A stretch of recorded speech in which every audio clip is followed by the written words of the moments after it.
Mga kaibigan, handa na ba kayo sa isang kwentong magpapakilabot sa inyong gabi? Sa video na ito, ikukwento ko ang tungkol sa isang laptop na tila ba may sariling buhay at nagdudulot ng matinding takot sa sino mang gumagamit nito.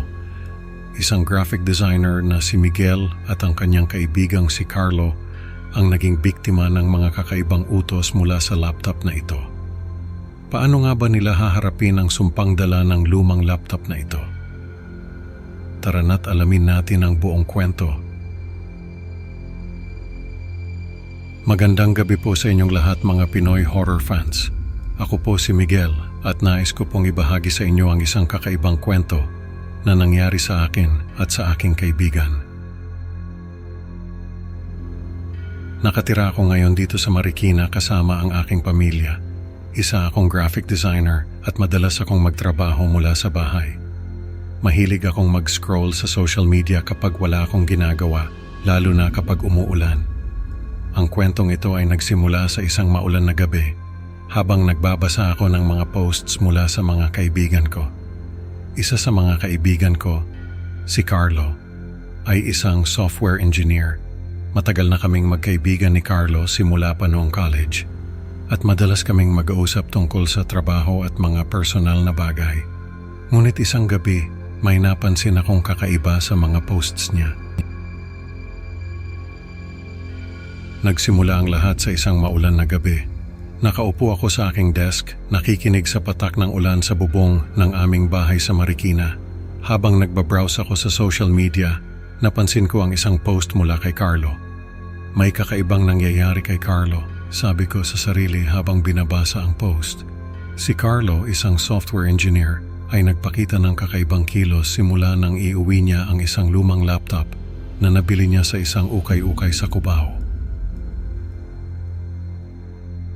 Bigla akong nakatanggap ng tawag mula kay Julia, asawa ni Carlo.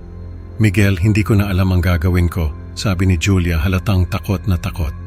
Madalas siyang nagtatype ng mga random na numero at sumusunod sa mga kakaibang utos mula sa laptop. Parang robot na siya, Miguel. Hindi na siya natutulog ng maayos. Dagdag pa ni Julia, halos umiiyak na sa takot. Sa umpisa, inisip ni Julia na baka stress lang ito sa trabaho. Ngunit nang magsimula na itong magpakita ng mas kakaibang mga kilos, napagtanto niyang may mas malalim na dahilan. Ako naman, nagdesisyon na alamin ang punot dulo ng mga pangyayari. Sa isang tahimik na kapehan sa Katipunan, nagkita kami ni Ana, isang IT specialist at matalik kong kaibigan. Nagdesisyon kaming imbestigahan ang laptop ni Carlo. May mga mensahe sa laptop na nagbibigay ng mga utos kay Carlo, sabi ni Ana habang tinitingnan ang screen. Mula sa mga simpleng gawain tulad ng pag-aayos ng bahay hanggang sa mga nakakatakot na utos tulad ng pananakit sa ibang tao. Parang may sariling buhay ang laptop na to, sabi ni Ana habang pinapakita sa akin ang mga kakaibang code na lumalabas sa screen. Sino kaya ang nagmamay-ari ng laptop na ito dati? Tanong ko habang nag-uusap kami. Walang makapagbigay ng sapat na impormasyon kung saan nagmula ang laptop o kung sino ang nagmamay-ari nito dati. Sa aming pagsisiyasat, nadiskubre namin na tila ba may isang nilalang na nagmamanipula kay Carlo. Nagsimula kaming magtanong-tanong sa mga kaibigan at pamilya ni Carlo, ngunit walang makapagbigay ng konkretong sagot. May naririnig daw siyang boses mula sa laptop, Miguel, sabi ng isang kaibigan ni Carlo. Parang may nag-uutos sa kanya na gawin ang mga bagay na yun. Habang patuloy kaming nag-iimbestiga, mas lalo kaming natatakot sa mga nadidiskubre namin. Parang may isang malakas na puwersa na nagmamanipula kay Carlo at hindi namin alam kung paano ito pipigilan. Ang bawat araw ay nagiging mas mabigat at puno ng takot, lalo na't nararamdaman naming palapit na ng palapit ang pagkolekta. Isang gabi habang umuulan ng malakas, bigla na lang nawala si Carlo. Wala kaming ideya kung saan siya nagpunta. Si Julia, ang asawa niya, ang unang nag-report sa akin. Miguel, wala si Carlo. Hindi ko alam kung saan siya nagpunta. Halos mag-collapse na siya sa takot at pag-aalala. Si Ana at ako ay nagpatuloy sa pag-imbestiga. Miguel, may nakita akong kakaibang mensahe sa laptop, sabi ni Ana habang pinapakita ang screen. Nagutos ito kay Carlo na maghintay para sa pagkolekta. Parang may countdown dito. Miguel, dagdag pa ni Ana habang pinapakita ang screen na may lumalabas na mga numero. Hindi ko maintindihan kung ano ang ibig sabihin ng pagkolekta. Ano kaya ang ibig sabihin ng pagkolekta? Tanong ko habang tinitingnan ang mga kakaibang simbolo at mensahe sa laptop. Habang hinahanap namin si Carlo, natuklasan namin ang mga kakaibang simbolo at mensahe na tila ba may koneksyon sa isang kulto o ritual. May mga libro dito tungkol sa mga ancient rituals, sabi ko habang binubuklat ang mga libro sa bahay ni Carlo. Parang may pattern na tayo na nakikita. Ang takot at kaba ay patuloy na lumalaki sa aming mga puso. Hindi namin alam kung ano ang susunod na mangyayari, ngunit alam naming kailangan naming magpatuloy. Sa isang madilim na gabi, habang patuloy ang aming investigasyon, bigla na lang ding nawala si Ana. Naiwan akong mag-isa at nagsimulang makatanggap ng kaparehong mga utos mula sa laptop. Bakit ako? Tanong ko sa sarili habang tinitingnan ang laptop na naglalabas ng mga utos. Nagsimula akong makaranas ng mga memory gaps at nakakita ng mga pisikal na ebidensya ng mga gawain na hindi ko maalala na ginawa ko. Ano to?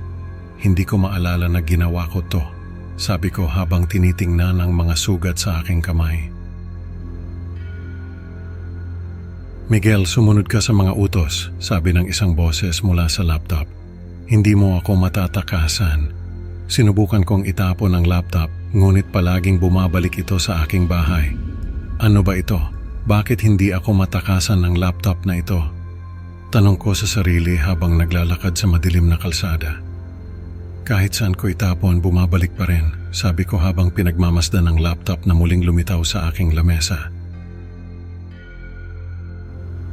Ang mga utos ay nagiging mas agresibo at mapanganib at tila ba may isang malakas na puwersa na nagmamanipula sa akin. Hindi ko alam kung hanggang kailan ko pa ito kakayanin, sabi ko habang nakatingin sa laptop. Parang may pumipigil sa akin na humingi ng tulong, sabi ko sa sarili habang sinusubukang tawagan ang mga kaibigan. Grabe, parang wala nang katapusan ang bangungot na ito. Hindi ko na alam kung ano ang gagawin ko. Sinubukan ko nang humingi ng tulong sa mga eksperto sa paranormal, pero wala ni isa sa kanila ang makapagbigay ng konkretong sagot. Ano ba talaga ang nangyayari sa akin? Tanong ko sa sarili habang naglalakad ako sa madilim na kalsada. Parang may bumubulong sa akin, pero hindi ko makita kung saan galing. Sa bawat araw na lumilipas, nararamdaman kong palapit na ng palapit ang pagkolekta.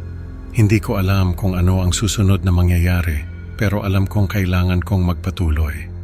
Hindi ko na alam kung kanino ako magtitiwala, pati sarili kong anino parang kalaban ko na rin. Nasa estado ako ng matinding takot at kalituhan. Hindi ko na alam kung ano ang nangyayari sa akin at kung sino o ano ang nagmamanipula sa amin. Miguel, kailangan mong sumunod sa mga utos, sabi ng isang boses mula sa laptop. Hindi mo ako matatakasan, parang may nag-uutos sa akin, pero hindi ko alam kung sino o ano. Nagsimula akong magduda sa aking sariling sanity. Natatakot ako na baka ako na ang susunod na mawawala. Ano ba talaga ang nangyayari sa akin? Tanong ko sa sarili habang nakatingin sa laptop. Sinubukan ko ulit humingi ng tulong sa mga eksperto sa paranormal, pero wala pa rin silang maibigay na sagot. Ano ba talaga ang nangyayari sa akin? Tanong ko ulit habang naglalakad sa madilim na kalsada. Ang bawat araw ay nagiging mas mabigat at puno ng takot.